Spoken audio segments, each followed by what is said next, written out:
Salut à tous! La saison professionnelle de League of Legends reprend le 12 juin en Europe et le meilleur moyen de préparer ça, c'est de revenir très vite sur la première partie de saison.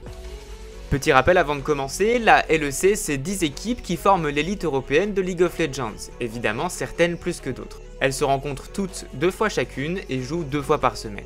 Chaque victoire apporte un point, pour le reste c'est que des maths, plus t'es bon et plus tu montes. Objectif, faire partie du top 6 pour jouer les phases finales de la compétition. Pour entamer le segment, évidemment on fait jouer G2, tenant du titre, contre Mad Lions. Ça a l'air ok sur le papier, mais en réalité... bah c'est compliqué.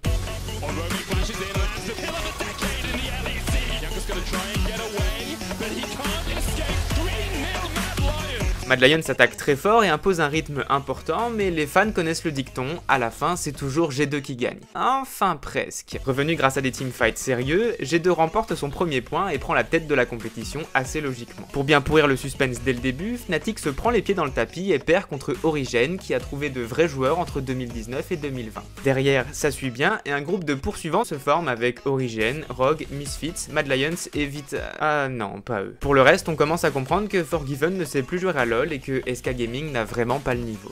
Arrivé en semaine 3, le hasard fait plutôt bien les choses. Reckless, qui est un peu le Sangohan de League of Legends, s'est énervé après sa première défaite et a littéralement roulé sur les 4 parties suivantes. La suite de la recette, on la connaît, cinématique un peu badass, musique épique et hop, confrontation directe entre eux et G2 Esports pour clôturer la journée. Et comme les planètes sont décidément bien alignées, la configuration fait que c'est qui tout double. Soit Fnatic revient au score en gagnant et s'affirme comme l'égal de G2, soit bah ils se fondent dans la masse et deviennent tout de suite un peu moins cool. Et devinez quoi? Bah Fnatic a perdu.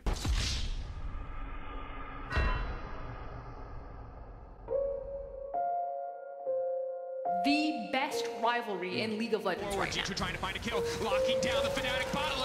Actually get behind on bot, I feel like it will be really hard for Fnatic to win.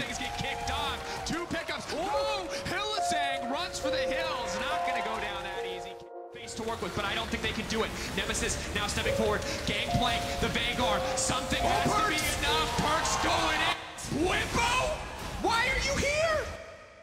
Les Fnatic sont pourtant sérieux et agressifs, entreprenant même les premiers objectifs neutres sont sécurisés malgré une entame difficile sur la botlane, et puis les erreurs se multiplient au point que Mikix, le support de G2, reconnaissent en interview d'après-match qu'ils n'ont pas réellement gagné la partie, mais que c'est surtout Fnatic qui a perdu. Terrible déclaration. Juste après, il dit que l'équipe s'attendait à être invaincue à ce stade de la compétition et qu'ils espèrent enfin réussir un split entier sans perdre de partie. La semaine suivante, c'est 2 défaites au compteur, une contre Misfits et une contre Schalke 04 qui glane là son premier point en bricolant son effectif. Oh, nice job, guys. Nice. Good job, Felix. Holy shit. Oh, did we win finally? Oh my god. This is our win now. Yeah. Une surprise certes, mais c'est surtout une occasion en or pour les poursuivants de G2 de les rattraper, ce que font habilement Mad Lions, Misfits et... non, Fnatic a perdu. Encore. La compétition garde ce rythme et les équipes du haut de tableau bataillent pour chaque petit point. Tout en bas, même combat, Vitality finit par rencontrer Schalke 04 et continue sa collection de défaites. SK n'y arrive pas non plus et Schalke et Excel alternent défaites régulières et victoires occasionnelles. Arrivé en semaine 7, oui parce que faut qu'on avance quand même, Fnatic a réussi à recoller au score avec G2 Esports et on remet le couvert, nouvelle confrontation directe pour terminer la semaine de compétition. Origen est en embuscade juste derrière et n'attend qu'un faux pas de Fnatic pour se hisser à la 2e place du classement. Misfits, Rogue, Mad Lions et même Excel suivent de plus ou moins près, toujours dans cette ambiance de course-poursuite effrénée. Au bas du tableau, nouvelle victoire de Schalke 04 et... attendez, Vitality a gagné une partie. C'était en semaine 5 où la structure française s'est imposée sérieusement contre SK Gaming.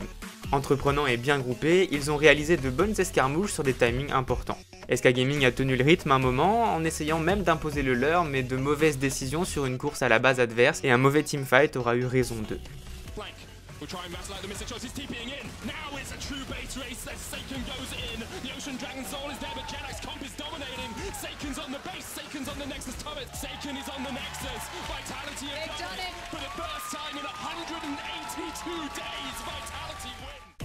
Pas de petite victoire, quand il s'agit d'une première, Vitality repart avec de gigantesques sourires, de quoi rebooster la structure qui doit maintenir ses efforts et continuer à travailler.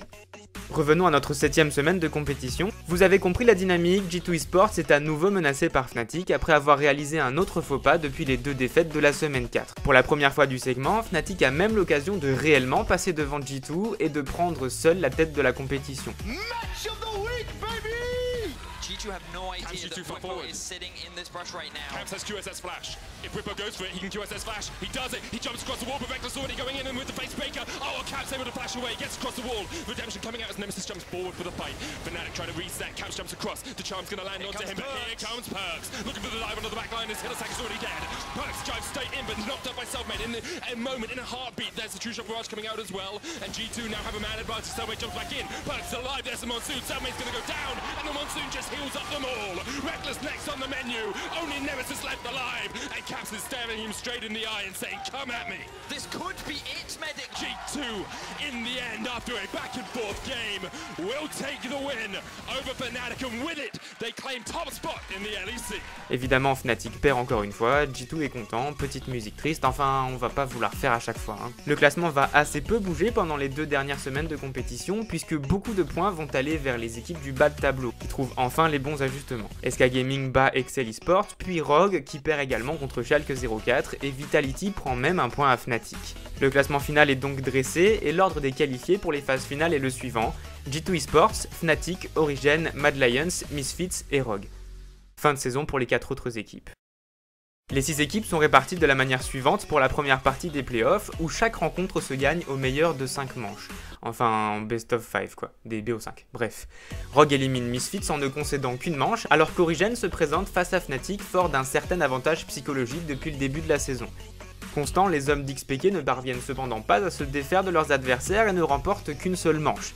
Victoire 3-1 pour Fnatic qui file en demi-finale des playoffs. La dernière rencontre oppose Mad Lions au G2 Esports pour un BO5 plein de promesses. Les champions en titre jouent des rookies pleins d'envie qui avaient déjà failli les renverser dès l'entame de la saison professionnelle. Et ça ne loupe pas, la première partie est à leur avantage et même si G2 Esports répond bien, quelque chose est en train de se passer. Humanoid, and I didn't even see them go in. They're going for the fight. Moonlight Vigil misses. It might be time to go to bed, gents, because Mad Lions, they're turning it around. Shadow is down, though. GA has been popped. Kazi is coming in for the fight, looking at Mickey. Look at the culling from Humanoid. He's got 1. He's got 2.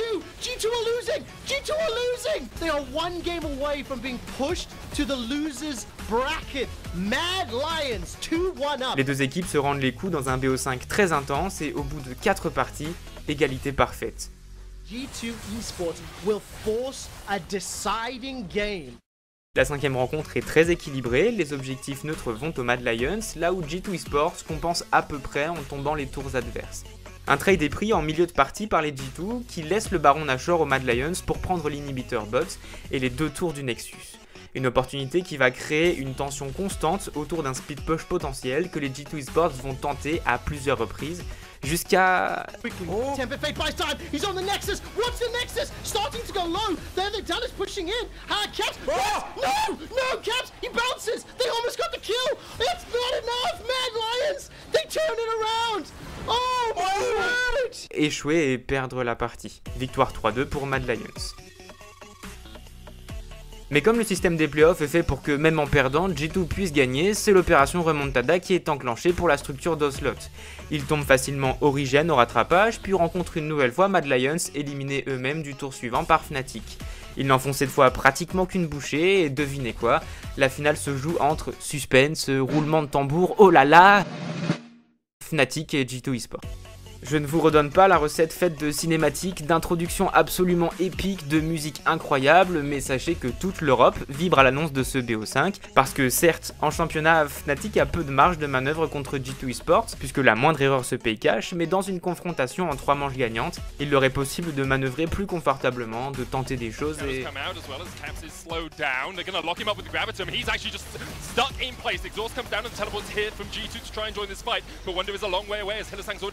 Wonder goes in. Call of the Forge God comes down, looking for the knock-up on Whipple, and Reckless doesn't land it on either. Mickey low, Selfmade kicks him away and takes his life, but Perkz is now going to shuffle forward as Selfmade gets the Wild Growth stolen away from Mickey. Wonder jumping in as well as Perkz goes on a rampage, and this is devastation! G2 have just wiped Fnatic away in the mid lane, straight into his own demise as Caps opens up. The exhaust coming out, Hylissang able to flash away, but now Wonder looking for the Call of the Forge God, looking for the knock-up, lands it, and Caps will get the kill. Nemesis flanking with the TP, he's exhausted as well. Whippo now forced underneath the towers, Perkz slides his way in and flashes forward. Whippo underneath the turret will fall very soon. Nemesis, well, you're caught in the middle of all 4 of the G2 players, and you're going to go down as well. Mickey now been caught out, very low HP. G2, they're going back in.